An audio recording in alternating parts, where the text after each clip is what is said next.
Las alarmas tempranas del escándalo que afronta hoy la Iglesia, la luz del mundo, se escucharon desde 1997 en México, cuando un disidente de la congregación presentó una serie de denuncias de abusos sexuales en su contra y de otros menores en manos del entonces líder Samuel Joaquín.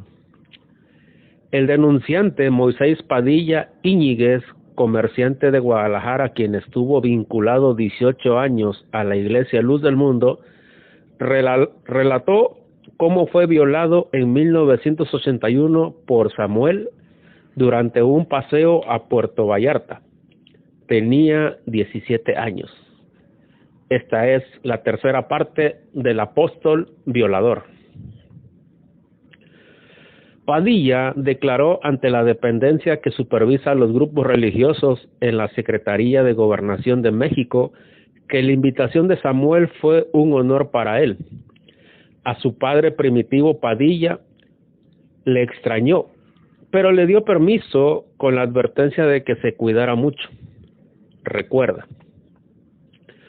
Al llegar a la casa en la ruta a Manzanillo, Colima, se sirvió un almuerzo con langosta. Samuel lo invitó a sentarse a su lado e intercambió su plato, que tenía una langosta más grande, para quedarse con el del joven. Es como si yo me lo comiera, le dijo el pastor. De allí salieron a la ribera de un río donde Samuel lo violó, según su detallado relato.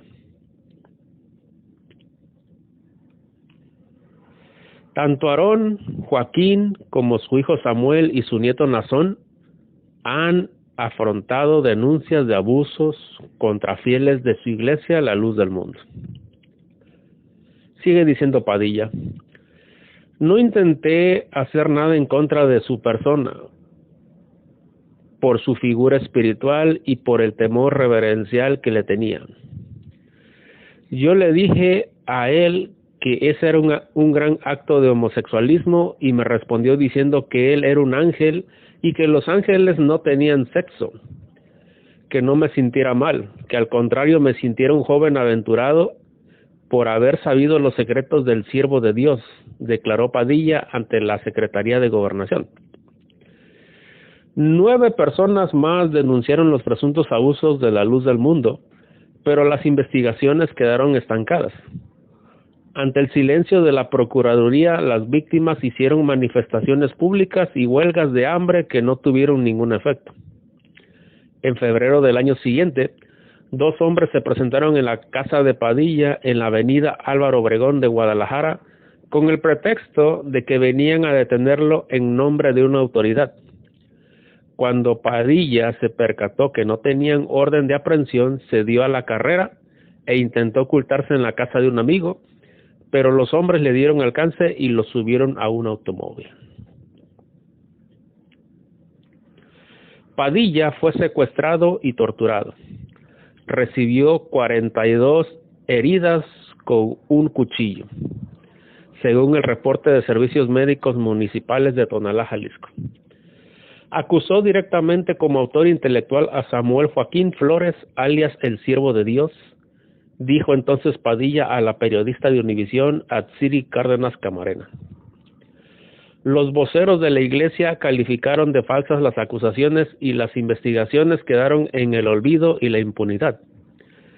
José González, ex procurador de Jalisco, a quien le correspondió la investigación del apuñalamiento de Padilla, le dijo a Univisión que su pesquisa no avanzó principalmente porque Padilla tenía mucho miedo. Estaba muy atemorizado. Se sentía que si en esta la había librado, en la segunda no la libraría. Pasaron 23 años y una vez más un miembro del clan Joaquín afronta cuestionamientos de la justicia, esta vez en Estados Unidos. Nazón se declaró no culpable en la Corte de Los Ángeles en septiembre de 2020. Sus abogados han reiterado que la Fiscalía no ha entregado una prueba contundente de la participación de menores de edad en los abusos sexuales y que las relaciones con mayores de edad contaban con el consentimiento de estos. El abogado defensor Alan Jackson se refirió al testimonio de una víctima, solo identificando identificada como Jane Doe 4, que afirma que un joven que aparece en uno de los videos aportados como evidencia es un menor. Ella no pudo hacer una identificación precisa porque este joven tenía una máscara, aseguró Jackson. El abogado sostuvo que investigadores del Departamento de Justicia viajaron expresamente a escuchar el testimonio de Jane Doe y determinaron por su cuenta que ella estaba completamente equivocada. Los detectives en efecto se han acercado a dos adolescentes tratando de determinar quién aparece en un video explícito encontrado en el iPhone de Nason. Aún así, con las pruebas en su propio teléfono, defienden a este criminal depravado, degenerado, delincuente. Pero sus conclusiones no se conocen. Lo mismo pasa con los abogados que defendieron o defienden a los ancianos violadores, pedófilos, pederastas, superintendentes, adeptos de a pie, y a los ancianos que protegen a estos pedófilos degenerados, depravados, delincuentes. Sí, aún con todas las pruebas, la Watchtower se salió con la suya el 26 de marzo de 2020, donde le dio una pena mínima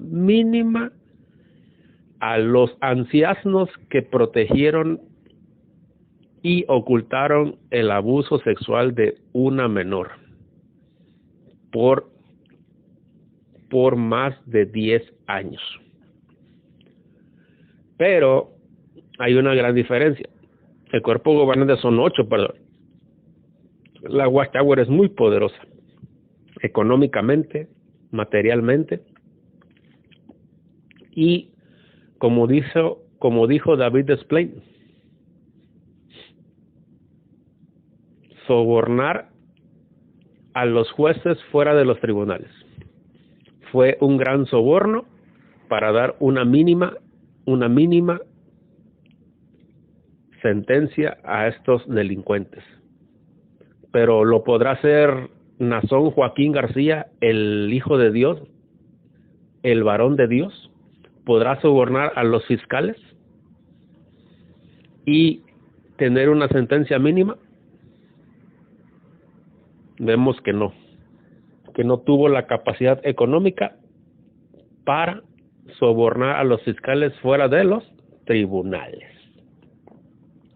La familia Joaquín, que ha gobernado la luz del mundo durante casi un siglo, fundamenta su poder en la base de la feligresía conformada por una clase obrera popular, profundamente agradecida por el sentido de pertenencia que ha encontrado bajo su credo, de acuerdo con los estudiosos de la congregación. Es una institución que está a la vuelta de la esquina y a la que pueden acudir para solucionar desde el desempleo hasta la soledad, sentirse útiles y protegidos. La investigadora social René de la Torre, quien publicó un estudio sobre la luz del mundo, señala que para muchas mujeres que sufrían fuera de la iglesia el abandono de sus esposos por el alcoholismo, la conversión a un culto que prohíbe el licor y castiga al marido irresponsable, contribuyó de alguna manera a una mejor vida de muchas que se unieron a la iglesia.